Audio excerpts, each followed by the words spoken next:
My dear student, আজকে আমরা class করবো last 20 day strategy. Exam I গেছে, এক্সামের আর বেশি দিন নাই, 20 ডেজ রয়েছে।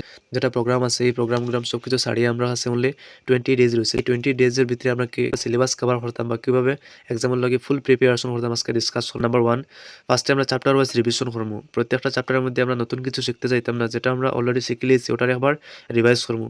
Second, syllabus print out. আমরা প্রিন্ট আউট থাকা দরকার। আমরা দেখবো কোন টপিকের মধ্যে দিয়ে কোয়েশ্চন আইব, কোন টপিকের মধ্যে কত মার্কস আছে, যে টপিকের মধ্যে বেশি মার্ক ক্যারি করবো ও টপিক আমরা ফার্স্টে পড়িম। আর পিওয়াইকিউ সলভ লাস্ট 5, আমরা লাস্ট 5 ইয়ার্সর এমসিকিউ সহ আমরা সব কিছু সলভ করবো। Number 4, 5 marks question of chapter. আমরা দেখি প্রত্যেকটা কোয়েশ্চনের লাস্টে দিয়ে ফার্স্ট মার্কের কোয়েশ্চন দেখে 3টা বা 4টা। তো আমরা প্রত্যেক চ্যাপ্টারের ফার্স্ট মার্কের কোয়েশ্চন যেটা আছে ওটারে আলাদা নোট করবো কপির মধ্যে, করিয়া ওটা আমরা বালা করে মুখস্থ করবো।